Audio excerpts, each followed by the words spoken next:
It's funny how clearly an old woman can remember her first heartbeat of true fear, even after 70 years. As I sit here at 85 in this quiet old house in Thurmond, West Virginia, the silence holds memories louder than any words I've ever heard. People say age softens the edges, dims the lights of the past, but my memories, sharp as ever, whisper truths I've never shared before. My hands tremble slightly now, wrinkled and frail from a lifetime of carrying both joy and sorrow. Folks around here often say these hands were blessed by God Himself. They brought thousands of babies into the world, easing them gently into their first breath. But late at night, when shadows fall heavy, I wonder if those same hands did enough. Did they save every child entrusted to me by fate? There's a number I've never forgotten, 131. Tiny lives lost before they began, etched deeply in the folds of my soul. They visit me, silent as snowflakes, reminding me that with each precious new life comes the fragile risk of loss. My name is Nancy Taylor, and I come from a line of midwives stretching back 4 generations. It wasn't simply a profession, it was our family's calling, a sacred duty passed down like a treasured heirloom, mother to daughter, daughter to granddaughter. My great-grandmother Eleanor Harper first held the torch, then my grandmother Martha Reynolds, my mother Helen Taylor, and finally, me. I was only 11 years old when Mama first took me along to assist a birth. That night burned into my memory like a hot iron. Mama said it was our heritage, but all I saw was blood, screams, and a tiny wrinkled head emerging from the mother's body. My stomach twisted violently. I barely slept afterward, haunted by visions of pain and struggle. After that first experience, I swore I'd never marry or bear children myself. I couldn't imagine willingly facing such agony. Mama's eyes filled with disappointment every time I refused to join her after that, silently begging me not to break the thread binding generations of Taylor women together. That sadness etched lines onto her gentle face far sooner than age ever would. My older sister, Maggie, was even more afraid than me. She ran off to work at the Diamond Match Company in town, claiming she preferred the smell of sulfur to the scent of herbs and childbirth. Mama's hopes then rested squarely upon my reluctant shoulders. I felt the weight of expectation heavily, a burden I wasn't sure I could carry. Mama would invite me softly, hope flickering in her eyes. "Nancy, would you like to come with me tonight?" And each time, I'd shake my head, casting my eyes downward, guilty but firm in my refusal. Then came the sweltering July evening when I turned 13, and the choice to try again filled my heart. Maybe it was guilt, or maybe fate whispering gently into my ear. Mama was called urgently to assist Mrs. Edith Carter, who was expecting her 4th child.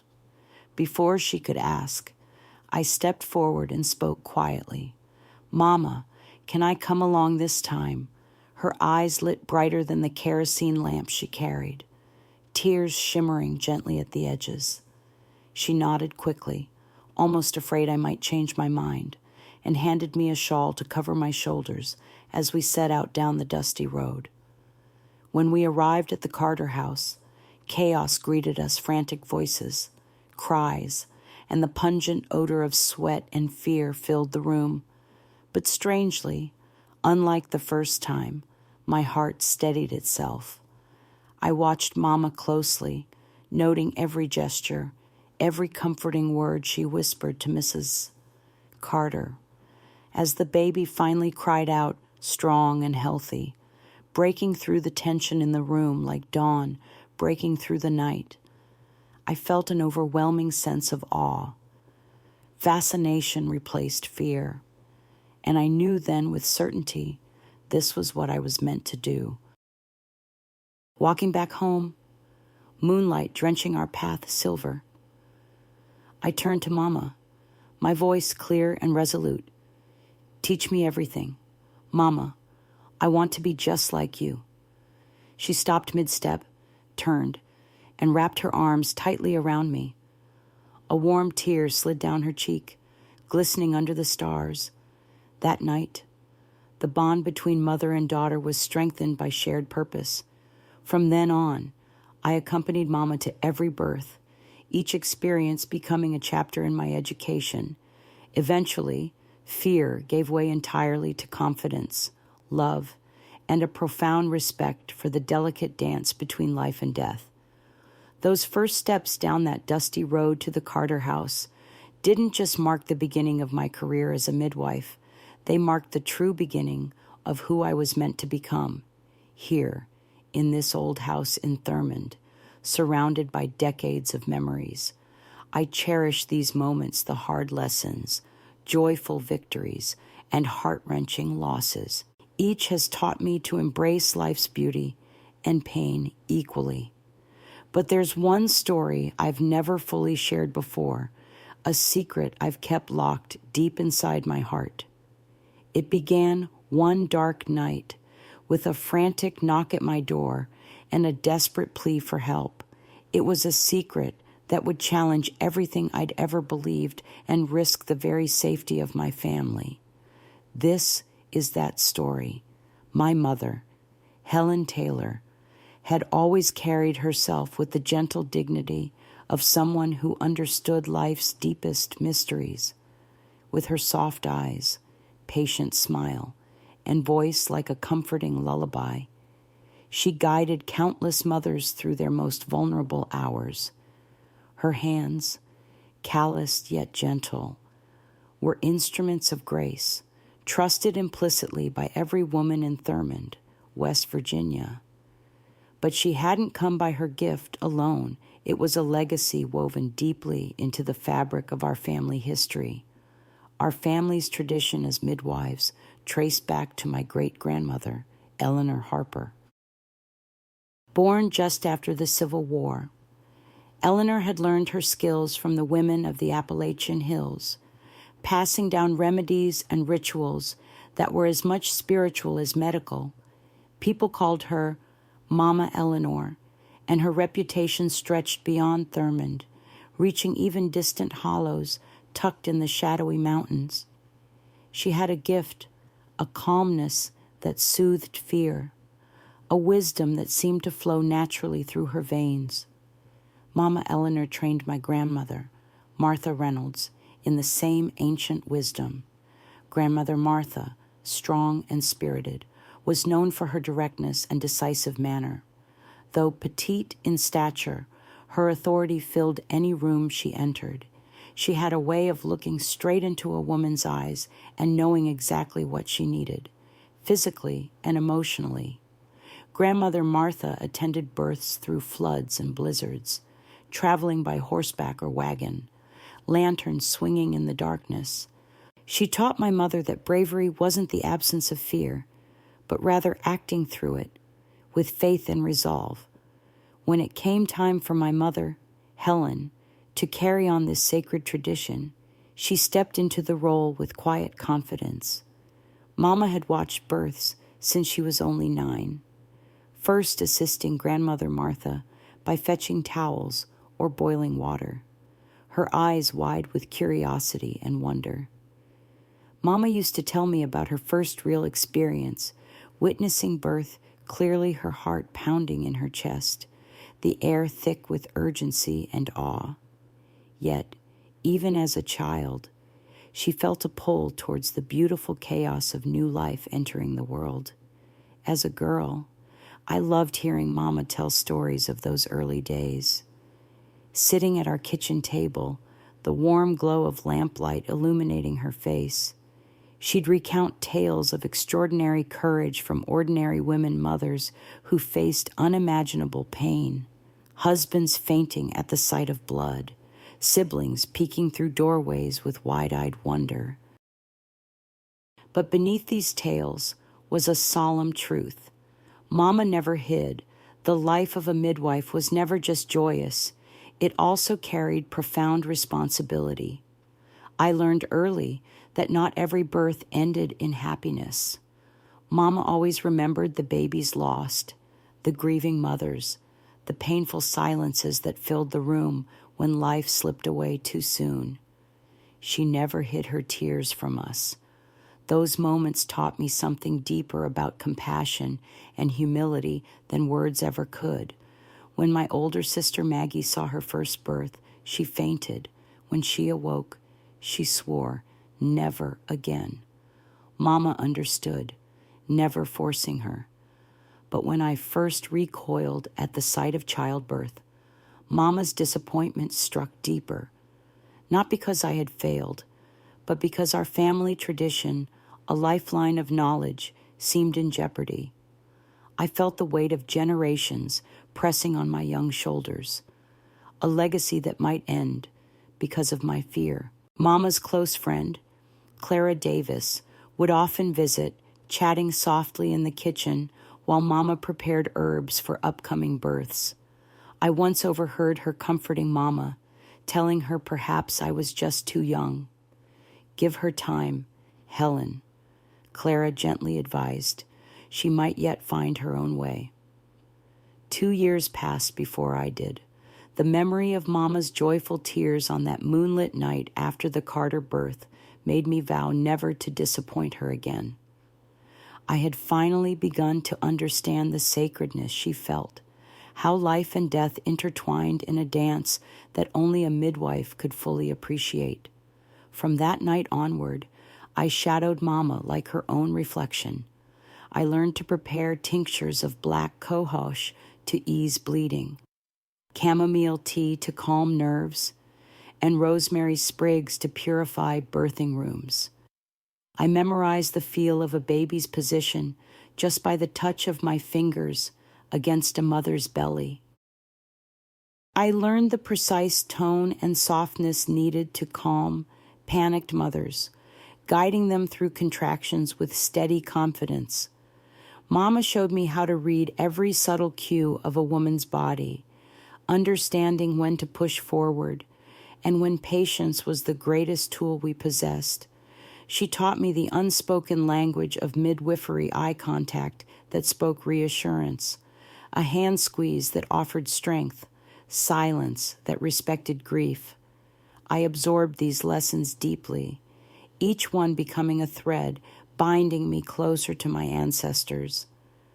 Our community of Thurmond respected Mama deeply, not merely for her skill, but for her boundless compassion. Rich or poor, no mother was ever turned away. Payment varied, sometimes money, sometimes goods, a sack of cornmeal, fresh eggs, a pair of shoes, but always gratitude. Mama never complained.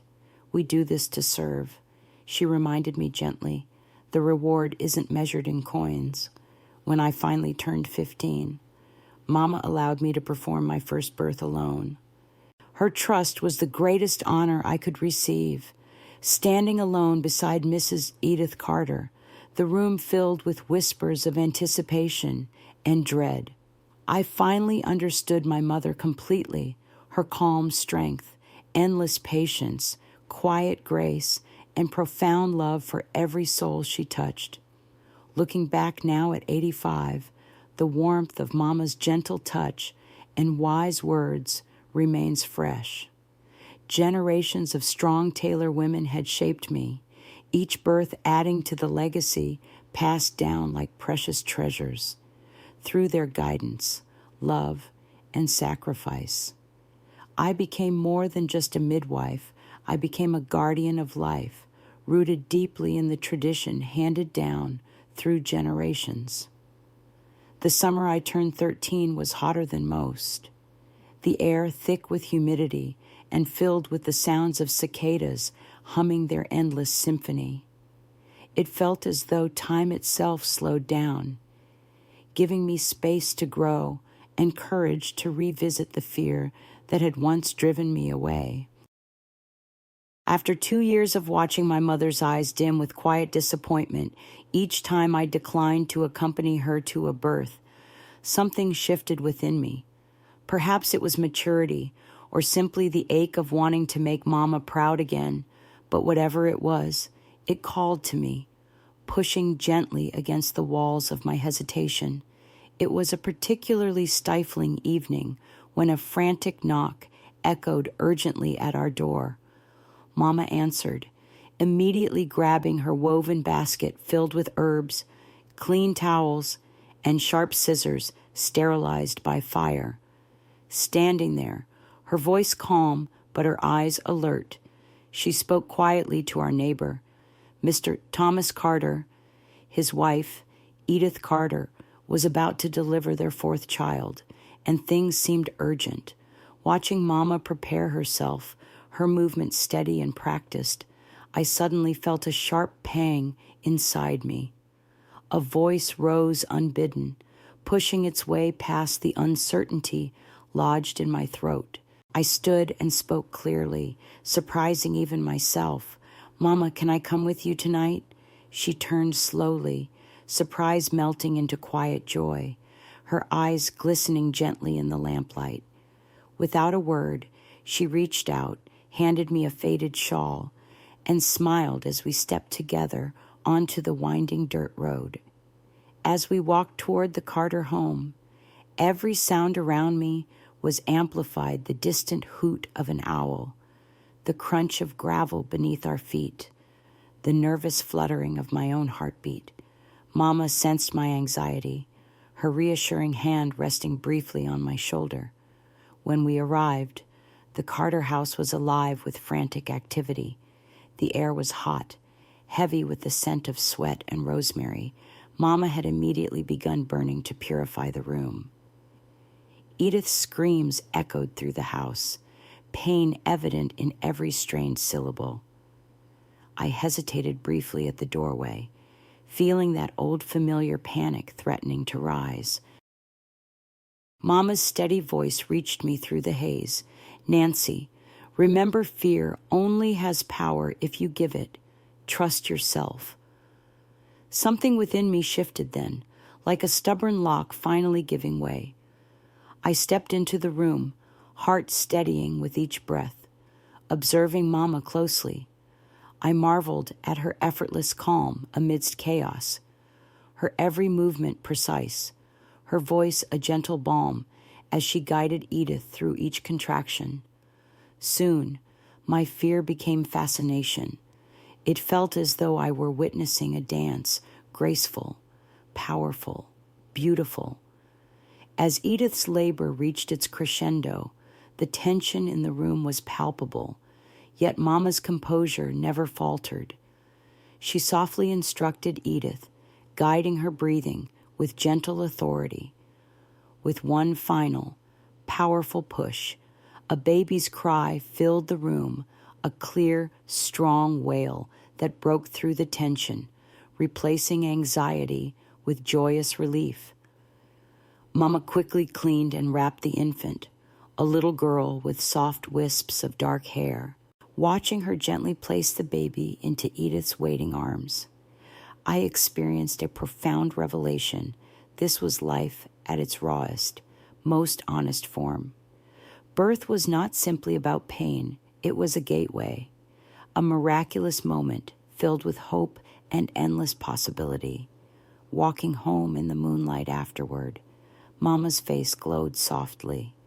After several minutes of quiet, I finally spoke, my voice steady and resolute. "Mama, teach me everything. I want to learn to become just like you." She halted abruptly, turning toward me with eyes bright and watery, reflecting moonlight and pride. She hugged me fiercely, and I felt warmth radiate through me, anchoring that memory deep within my soul. From that night onward, I accompanied Mama everywhere, soaking in every detail of her wisdom. I learned the medicinal properties of black cohosh to stop bleeding, chamomile to soothe mother's nerves, and cinnamon tea to ease contractions. I practiced recognizing a baby's position just by touch and gauging dilation through gentle examination under Mama's careful supervision. We became a team, and soon mothers in Thurmond trusted me nearly as much as Mama. Sometimes I caught a flash of pride in her eyes, a silent acknowledgement that I was finally embracing our family tradition. My fear gradually vanished, replaced entirely by growing confidence. Mama's close friend, Clara Davis, visited often, encouraging me gently with whispered praise whenever she observed my progress. Her kindness lifted my spirits, reassuring me that I'd chosen the right path. Yet, despite growing skill and assurance, one thing lingered in my mind. Mama hadn't allowed me to deliver a child alone. I longed for her trust, eager to prove myself fully. Finally, when I turned 15, she believed I was ready, and the anticipation filled me with both excitement and trepidation. The day she told me I'd deliver Mrs. Carter's next child on my own, my pulse quickened, but this time I felt ready. Standing there, Mama's strong hand holding mine, she smiled softly, eyes brimming with trust. "Nancy," she said quietly, "your hands were born for this. Your heart already knows what to do. Believe that, and you'll never fail." As we prepared that evening, I realized something profound. My fear hadn't disappeared. It had simply transformed into respect, caution, and humility. It became my greatest strength rather than weakness. Reflecting now at 85, that turning point at 13 wasn't simply about choosing a profession. It marked the moment I chose courage over fear, love over uncertainty, and embraced the legacy that would define not just my life, but generations after me. The afternoon of my first solo delivery felt like the longest day of my young life. It was late June, and the sun lingered low and golden over the hills of Thurmond, casting gentle shadows across our small town. Mama received word that Edith Carter had gone into labor again, and this time, Mama turned to me and spoke calmly. "Nancy, it's your turn." The weight of her words hung thick in the humid air. I looked into Mama's steady gaze, searching for reassurance, and found nothing but unwavering confidence. She handed me our well-worn midwife's bag, containing clean cloths, herbs carefully wrapped in cotton, and scissors that had been sterilized carefully in boiling water. I took a deep breath and nodded. We walked in silence along the familiar dirt road leading to the Carter home. With every step, my heart thudded in my chest, loud as a drumbeat. Although Mama had been preparing me meticulously, I felt the tremor of self-doubt that accompanies great responsibility. As we approached the house, Thomas Carter waited nervously outside, pacing the porch.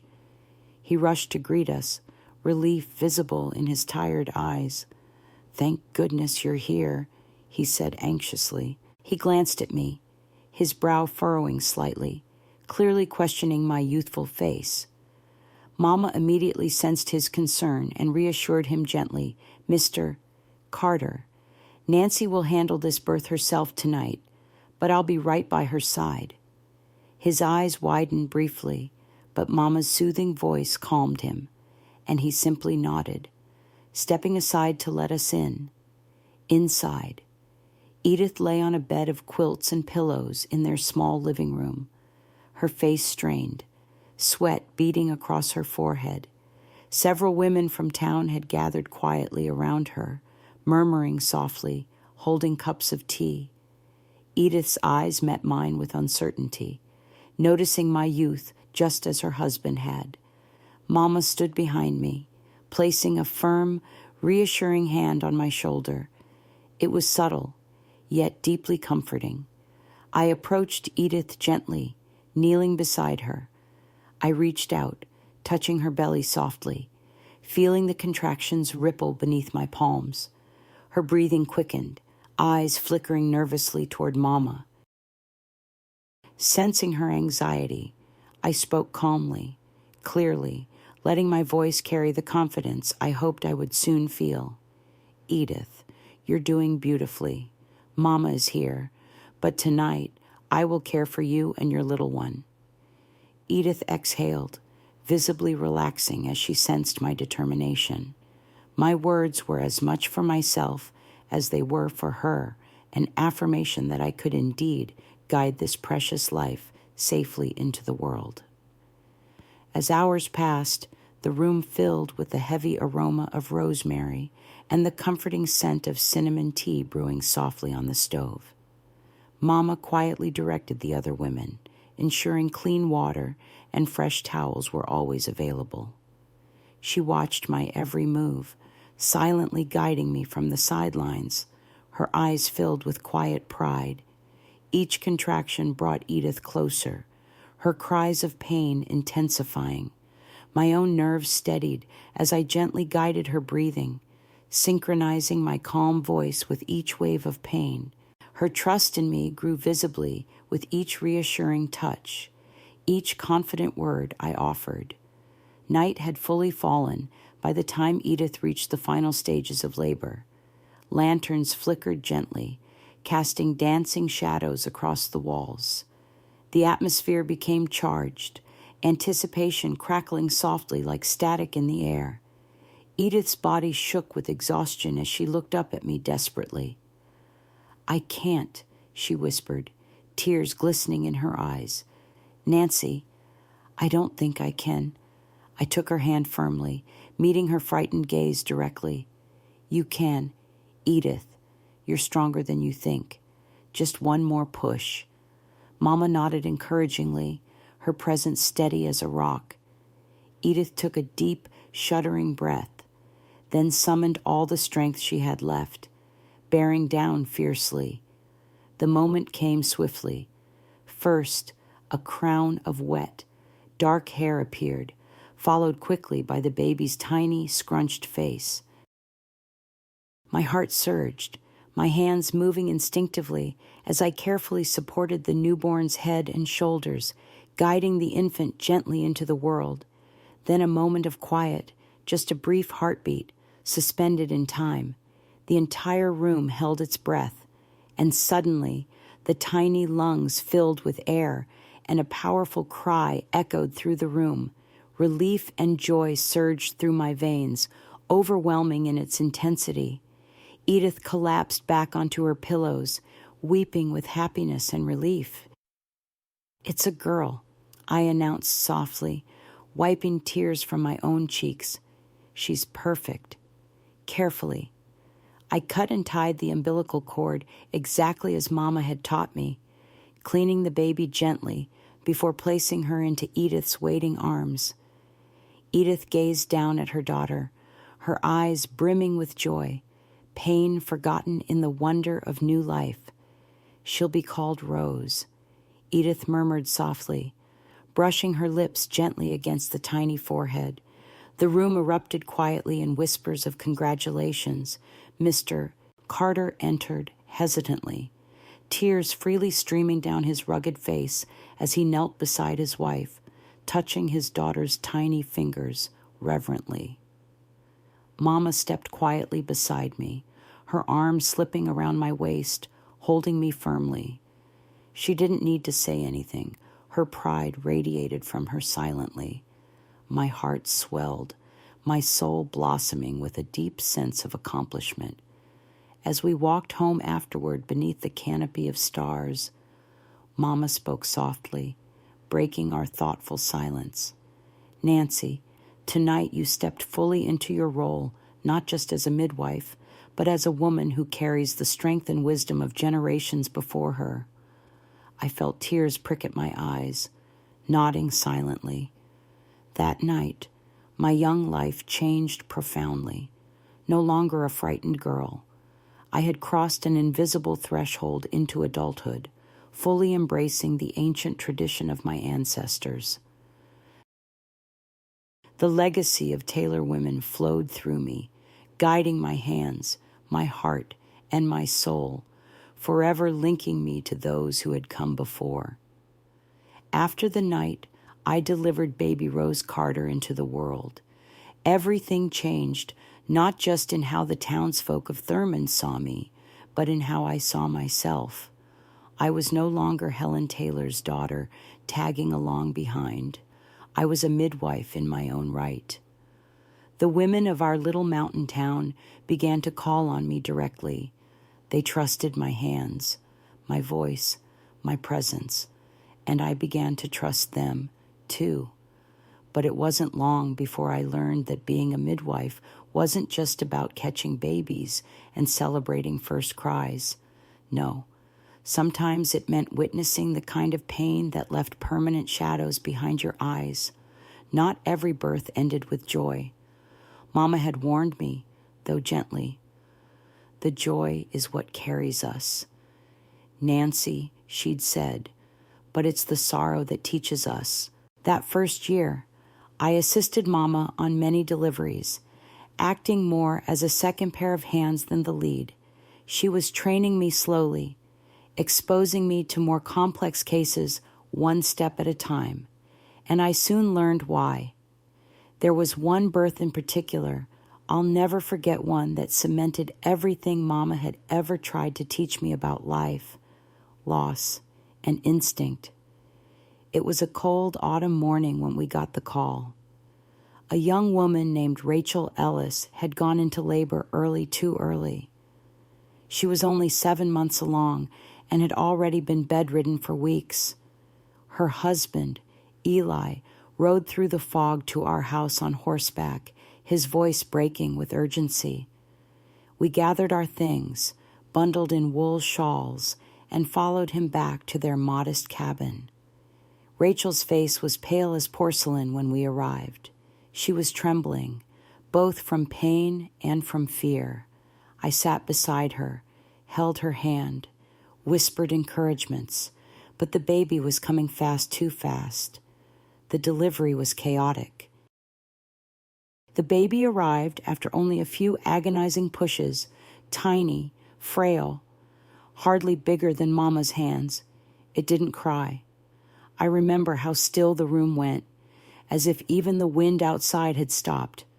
Mama moved quickly, rubbing the baby's chest, clearing the airways, trying every method she knew. I stood frozen, breath caught in my throat. When Mama finally looked up and shook her head ever so slightly, something cracked open in my chest. Rachel hadn't seen. She kept asking, "Is it a boy? Is he okay?" Her voice was so hopeful, so desperate. I turned away, hiding the tears in my eyes. Mama was the one to tell her. I remember the sound Rachel made when she understood the kind of raw grief that leaves scars in the air. We wrapped the baby in a small blanket. Eli held him in trembling arms before carrying him out into the woods to bury him near the sycamore tree behind their home. Mama stayed behind to comfort Rachel. I stepped out into the cold and leaned against the porch railing, tears falling silently onto my hands.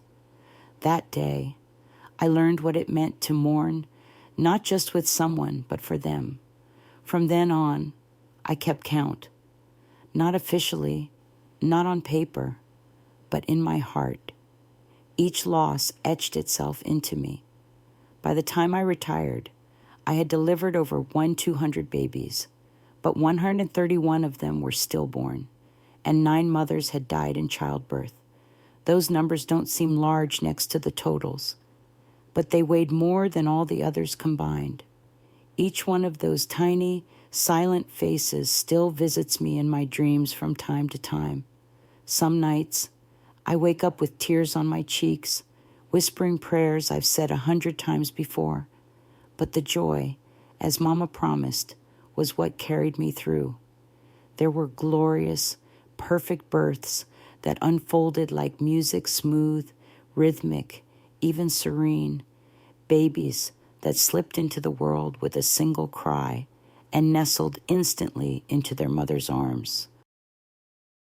There were nights when a family's laughter filled a house so completely that even the walls seemed to smile. And oh, the quirky moments. like the time a laboring woman crushed her husband's fingers so hard he wore a cast for 2 weeks, or the one who bit down on her own pillow so fiercely she tore it in half. Birth was many things, but it was never boring.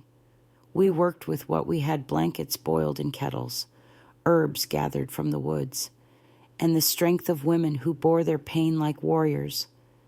We had no electricity in the early days, no machines to monitor heartbeats.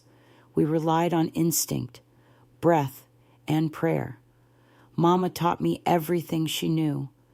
We used black cohosh for bleeding, raspberry leaf for strengthening the womb, chamomile for calming contractions, and always rosemary for purification. The smell of rosemary still brings me back to those long nights. She also taught me the position: squatting, kneeling, side-lying, all of which helped the baby navigate the narrow passage into life. And the ceiling rope. Lord, how many babies were born as their mothers clung to a loop of cloth suspended from a ceiling beam, drawing strength from it like a vine to a tree. And we respected traditions, even the ones that seemed strange. Some families buried the placenta in the yard, believing it brought luck. Others dried and kept the umbilical stump, tying it in ribbons and storing it in locked boxes. To outsiders, these things might have seemed superstitious, but to us, they were sacred. The soul, after all, doesn't just live in the body. It lives in memory, in story, in custom. That's what Mama believed, and over time, so did I. As the years passed, our bond deepened. We were no longer just mother and daughter. We were partners, 2 women tied together by blood and vocation. Some nights, after a birth, we would sit on the front porch in silence, sipping tea, our hands stained with the color of life. I would look over at her and think I will never be as good as she is. And she would look back and say, as if reading my mind, "Oh, Nancy, you already are." Those were the years that made me. They built me, broke me, and rebuilt me again. They taught me that to bring life into the world is to stand constantly at the edge of both joy and sorrow, and to be brave enough to stay there, no matter what.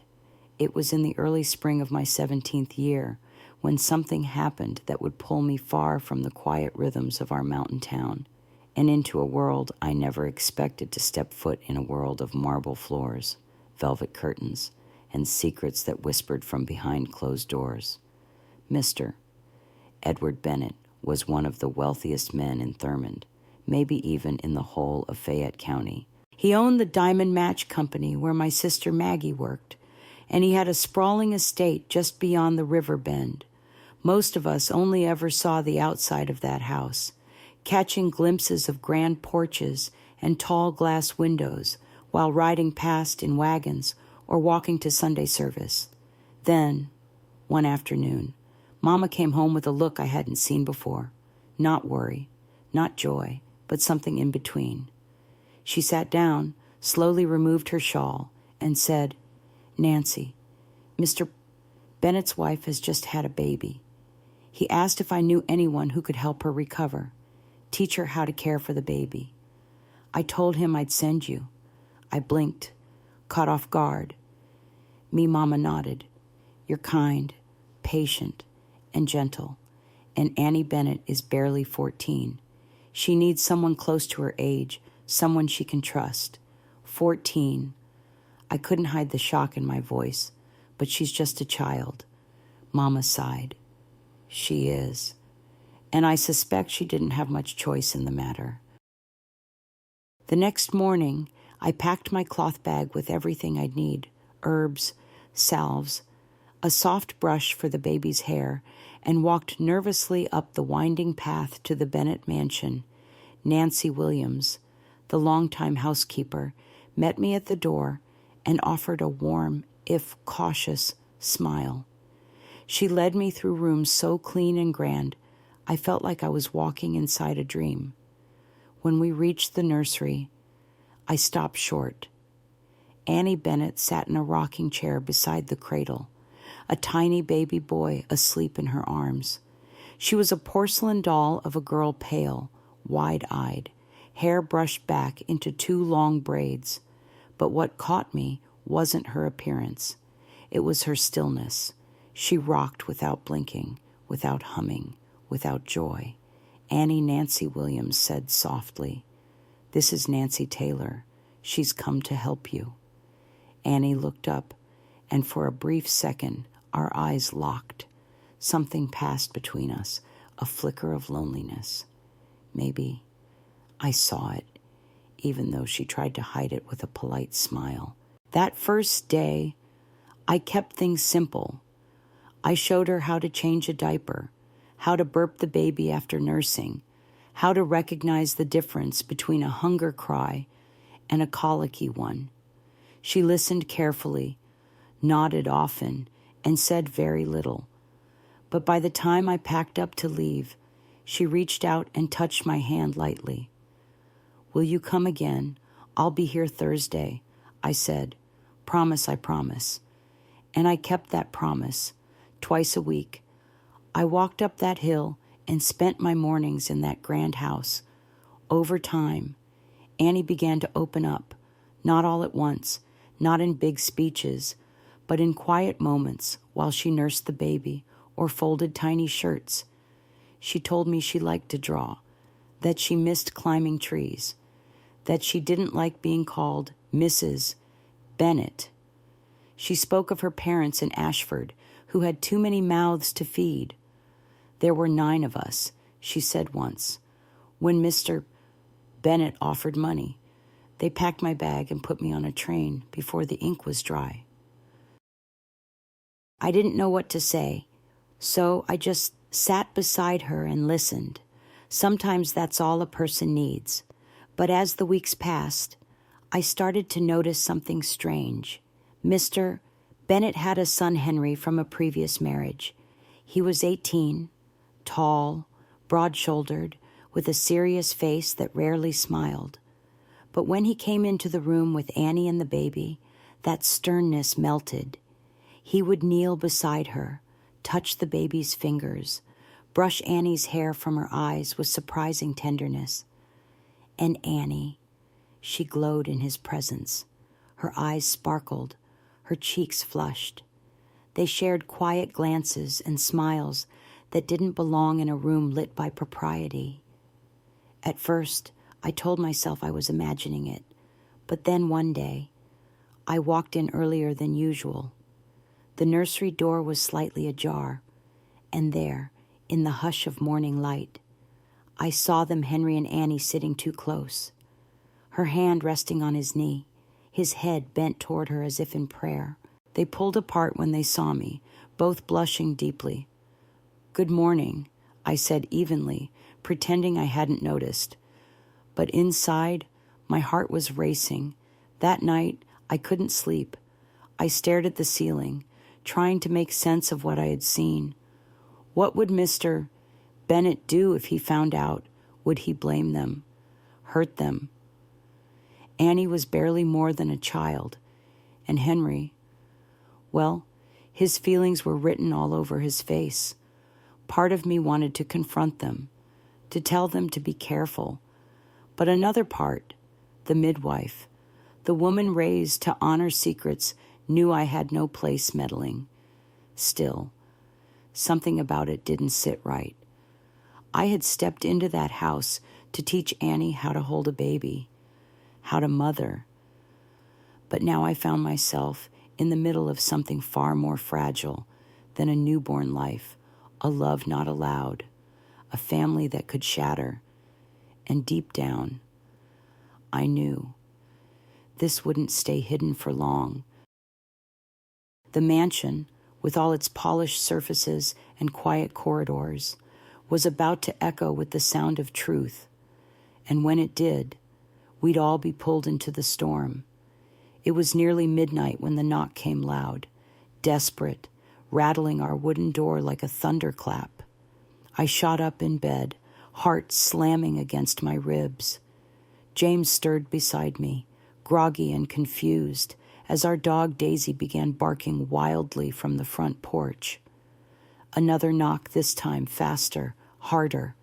I threw on my shawl and rushed to the door, expecting a woman in labor or maybe a farm injury needing urgent help. But what I saw made my blood run cold. There stood Annie Bennett, clutching baby Samuel against her chest, her eyes wild with panic. And beside her, Henry Bennett, face pale and clothes wrinkled, looking like a man on the run. Both of them were soaked from the rain and trembling from something far more terrifying than the cold. I pulled them inside before a single neighbor could poke their head out to see. "What on God's green earth?" James began. But I cut him off with a glance. They collapsed into our small sitting room, dripping onto the old rug. Annie was sobbing, holding the baby so tight I feared she might crush him. We didn't know where else to go. Henry gasped. "He found us. Mr. Bennett, my father, he knows." The room spun. My chest tightened. "What happened?" I whispered. Annie looked at me with eyes swollen from crying. "He caught us. In bed." The words hung in the air like smoke. No need for elaboration. I sank into the chair across from them, every instinct screaming inside me. This was beyond scandal. In a town like Thurmond, this wasn't just gossip, it was dynamite. And I was sitting with the fuse. "Did he hurt either of you?" I asked quickly.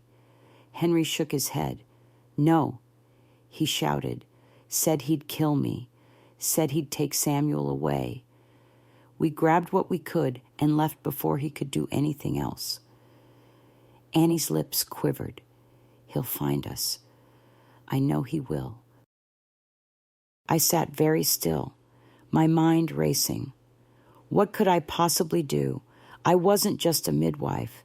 Now I was being asked to protect two fugitives, and one of them had a baby clinging to life in her arms. I looked at James.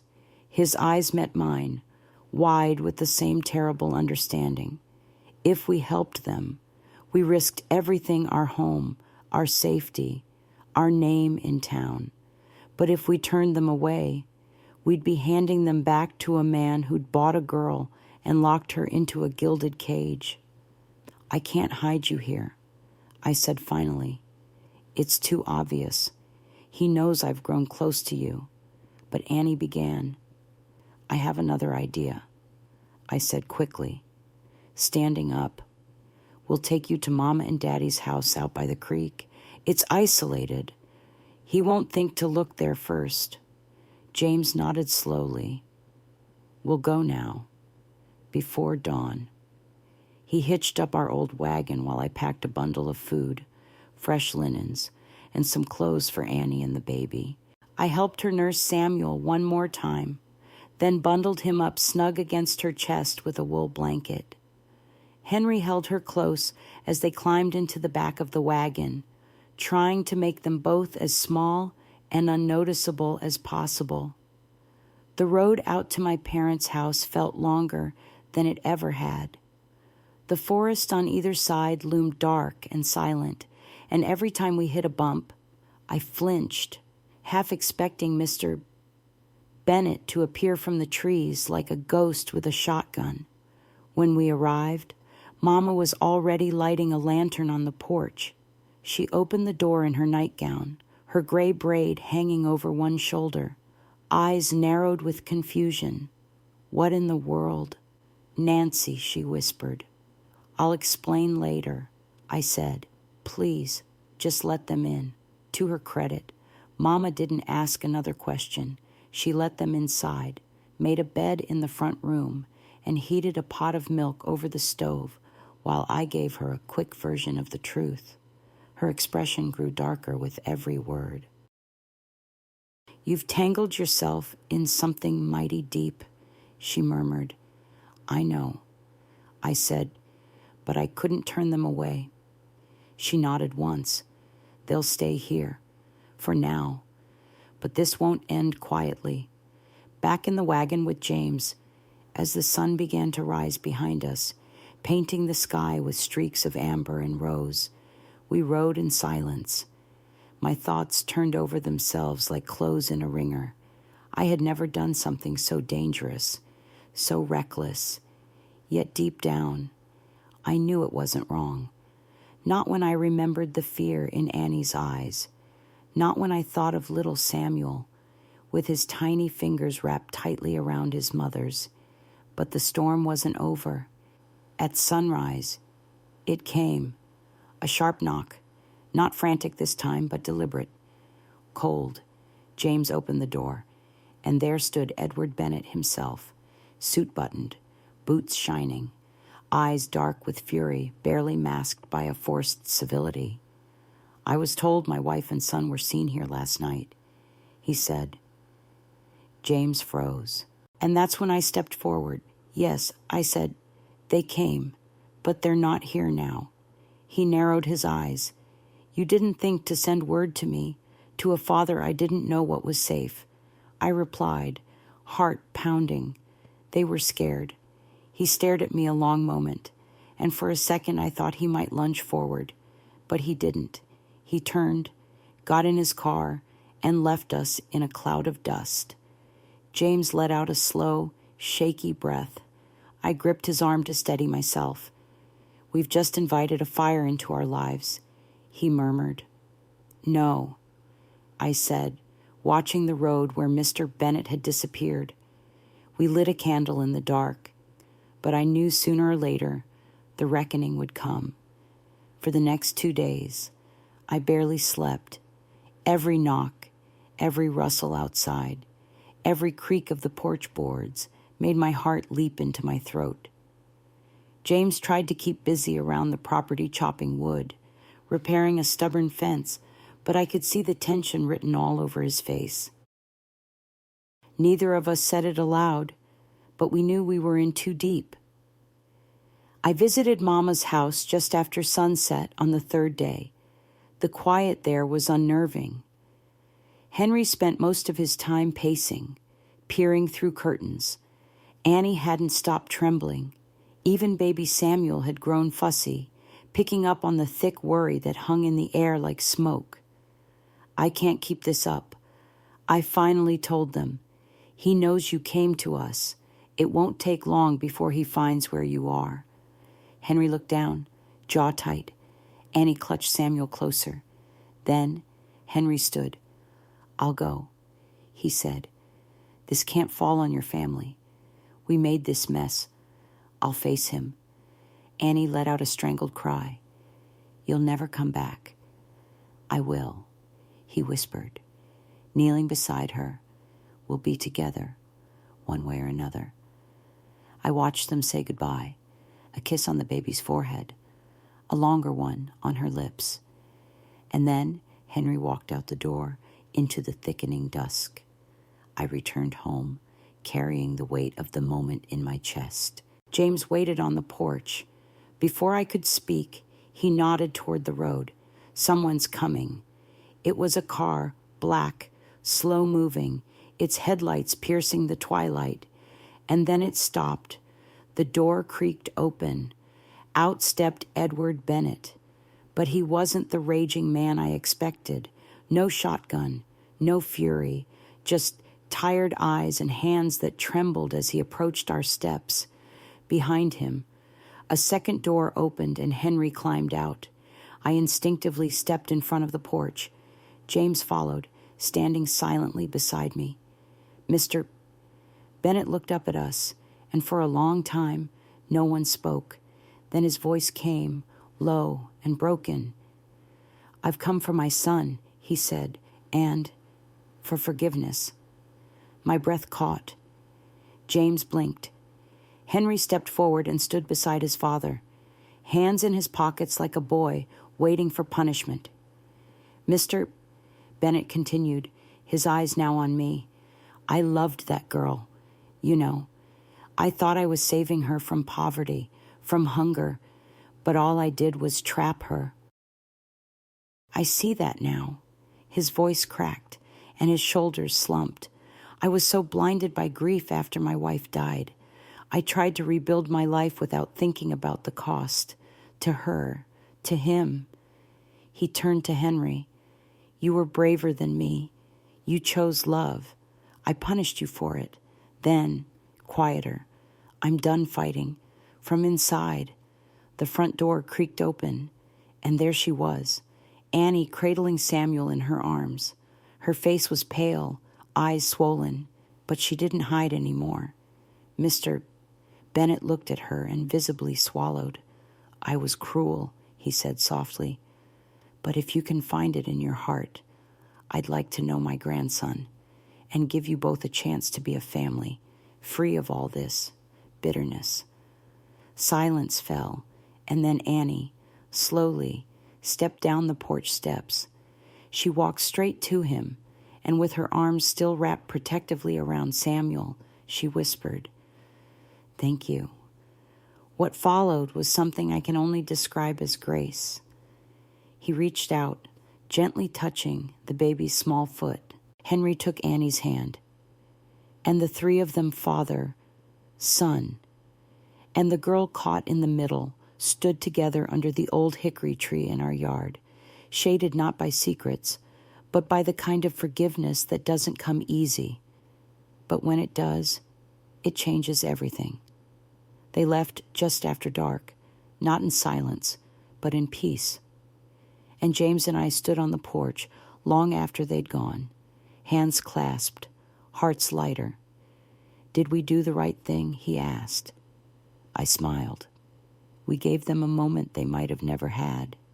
That's enough. And deep in my bones, I knew it truly was. After the night the Bennett family found its fragile truce under our hickory tree, the world around us seemed to exhale. For the first time in weeks, I slept without waking to shadows or imagined footsteps.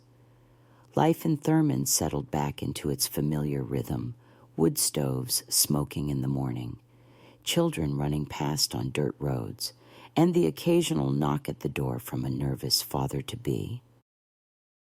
But something in me had changed. I had always known midwifery was more than a calling. It was a burden, too, a sacred one.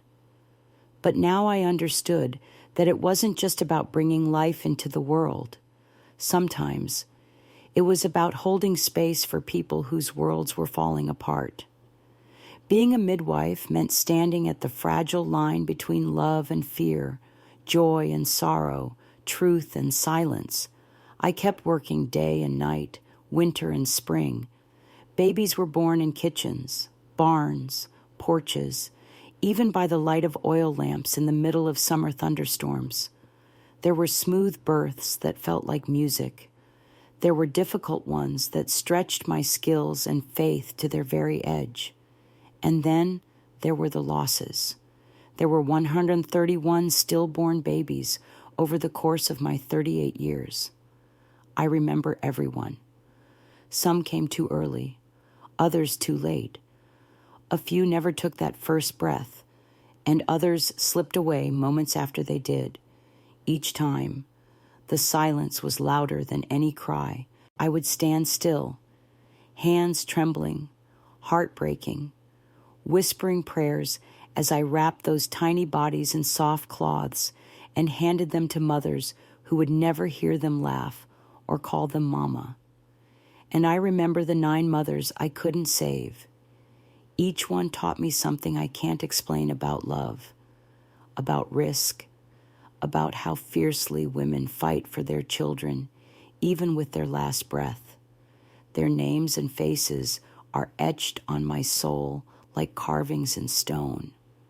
But through it all, there was still the joy, the laughter, the first cries that filled cabins and bounced off tin roofs, the fathers who wept in awe, the grandmothers who stood behind me whispering old prayers, the small payments jars of honey, knitted shawls, sacks of corn that always meant more than money.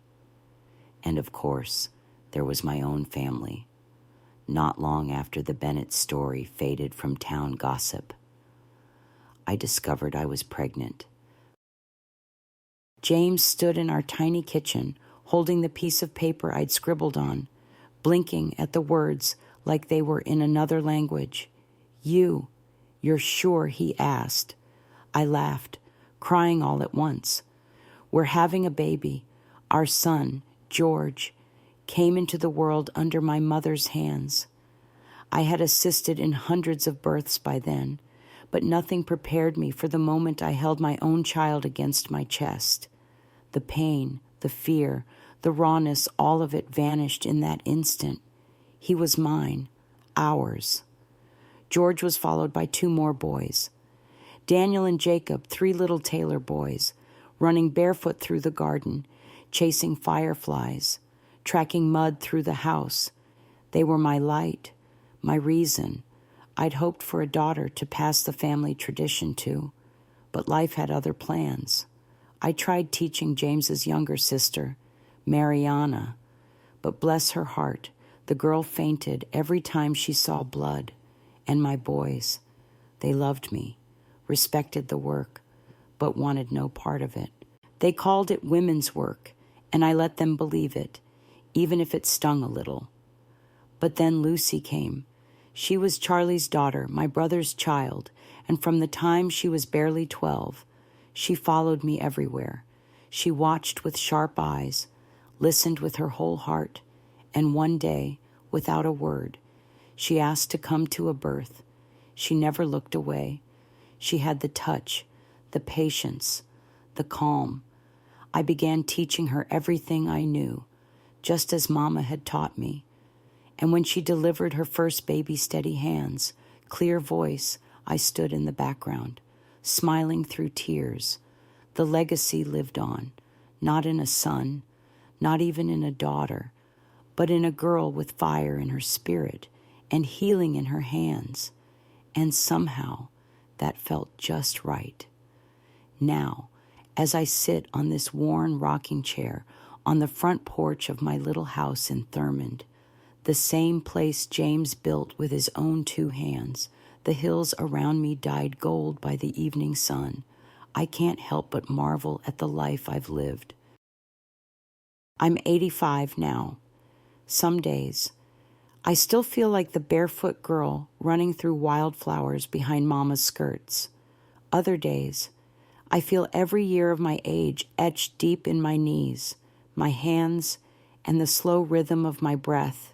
But every wrinkle, every scar, every memory has made me who I am. I've brought over 1,000 lives into this world, and in many ways, I brought myself into being right alongside them.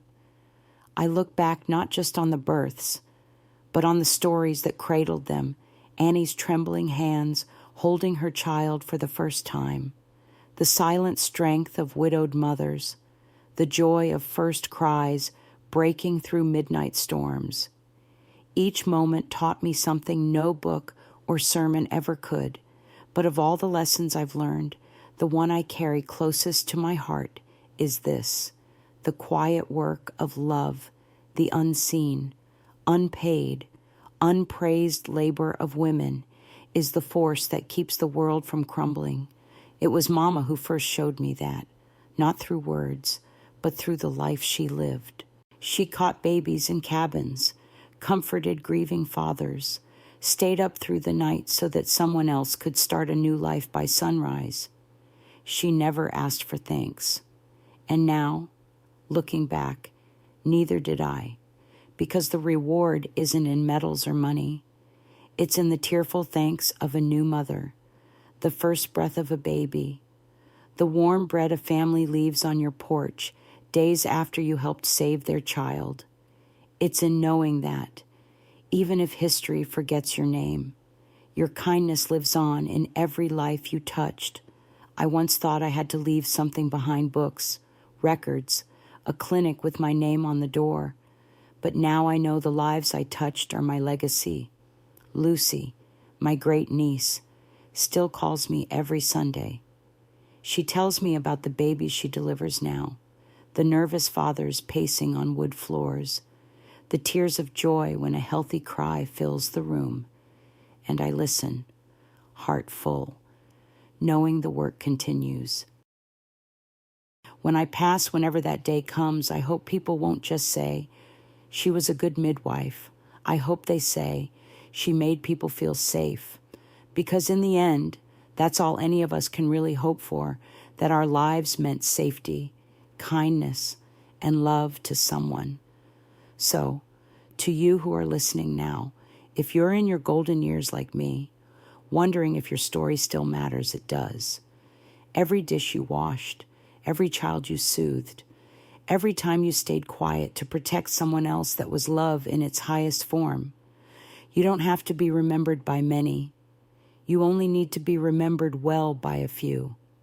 And to the younger folks, maybe you're just starting out, feeling small in a big world, know this. It's not the loudest voice that changes the world. It's the steady hands, the kind words, the people who show up again and again when no one is watching. That's what real legacy looks like.